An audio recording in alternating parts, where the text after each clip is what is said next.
Home office তারা নতুন একটি রুলস ইস্যু করেছে ফর ই ভিসা হোল্ডারদের জন্য, এবং সেখানে বলা হয়েছে যে যাদের ইউকেভি অ্যাকাউন্ট আছে তাদেরকে এটা আপডেটেড রাখতে হবে।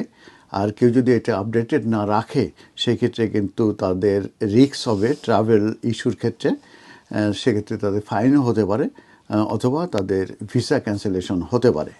সো ডিটেলস বলতে যেটা বোঝাচ্ছে সেটা হচ্ছে ফটো, পাসপোর্ট এবং কন্ট্যাক্ট ইনফরমেশন, এটা মাস্ট বি কারেন্ট। আর কমপ্লায়েন্ট, এটা অবশ্যই তাদেরকে আপডেটেড থাকতে হবে, এসেনশিয়াল আপডেট থাকতে হবে।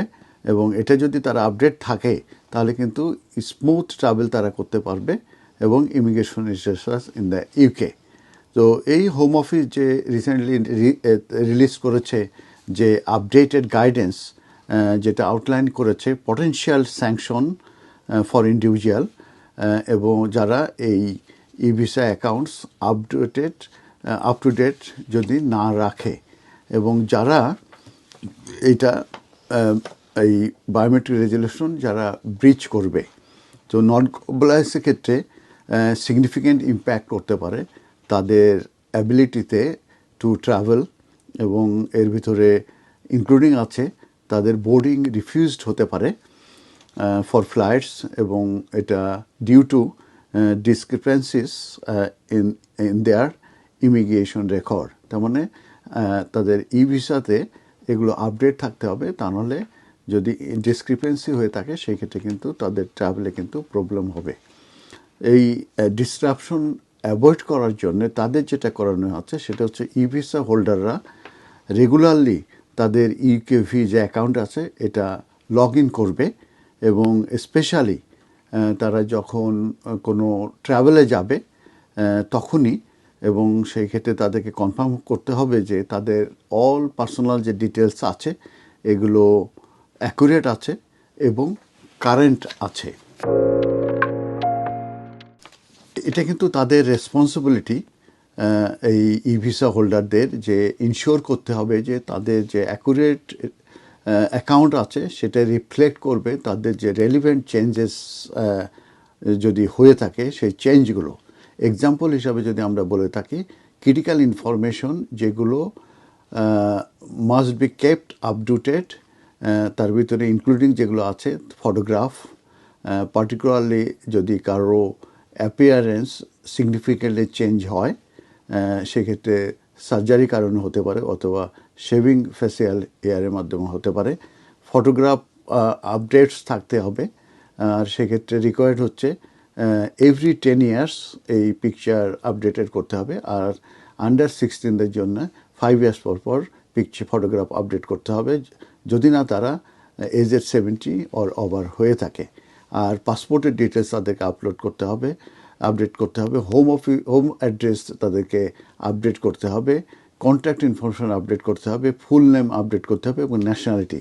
অ্যাডিশনালি ইন্ডিভিজুয়াল যারা আছে তাদেরকে অবশ্যই এই ক্রিয়েট করতে হবে ইউকেভি অ্যাকাউন্ট, এবং সেটা তাদের এই ই ভিসাতে অ্যাক্সেস করার জন্য।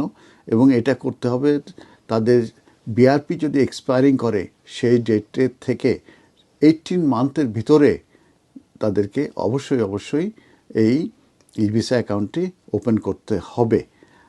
এবং সেটা আমরা জানি যে 31 ডিসেম্বর 2024 কিন্তু সব এই বিআরপিগুলো এক্সপায়ার করে গেছে, অতএব 18 মান্থ বলতে 30 জুন 2026 ভিতরে এই ডেডলাইনটা, এর ভিতরে অবশ্যই তাদেরকে এই ইউকেভি এর যে ই ভিসা অ্যাকাউন্ট আছে এটা তাদেরকে ওপেন করতে হবে। এবং সেই ক্ষেত্রে ওপেন না করলে যে কনসিকুয়েন্সগুলো আছে সেটাও আপনাদের সঙ্গে আমি শেয়ার করছি। সেক্ষেত্রে হচ্ছে যে সিরিয়াস কনসিকুয়েন্স, ইনক্লুডিং হচ্ছে তাদের যে শেয়ার কোড আছে এটা তারা জেনারেট করতে পারবে না, এবং তাদের যে ইমিগ্রেশন স্ট্যাটাস আছে ফর ওয়ার্ক এই প্রমাণটা তারা দিতে পারবে না, এবং তারা প্রপার্টি রেন্টিং করতে পারবে না, অথবা ট্রাভেলিং করতে পারবে না।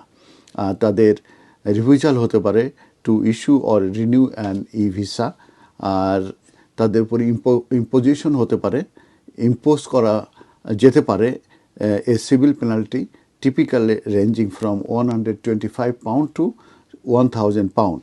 আর সিভিয়ার কেসে এটাও হতে পারে যে তাদের ক্যান্সেলেশন হতে পারে of their immigration permission, specially যেখানে criminality is involve.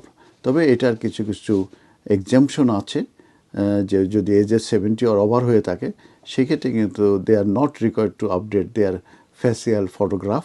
R temporary exemption আছে, এটাও অ্যাপ্লাই হতে পারে ইন সার্কামস্টেন্স যেখানে ইমার্জেন্সি মেডিকেল ট্রিটমেন্ট থাকে সেই সব ক্ষেত্রে।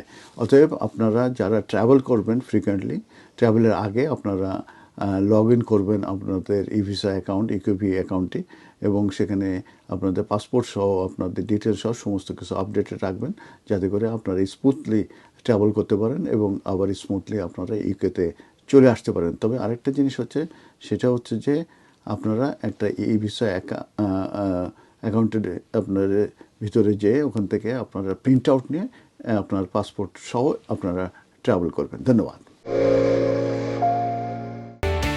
MQ Hassan Solicitors, helping people through the laws. আমাদের রয়েছে দক্ষ ও অভিজ্ঞ লয়ার টিম, যাদেরকে আপনি নিশ্চিন্ত মনে বিশ্বাস ও নির্ভর করতে পারেন for quality of work and excellent client care.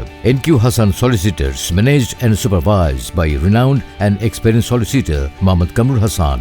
Immigration, asylum, human rights, divorce and deeds সহ সকল ধরনের আইনি বিষয়ে সঠিক নির্দেশনা নিতে আজই যোগাযোগ করুন MQ Hassan Solicitors, 37 New Road, London E1 1HE.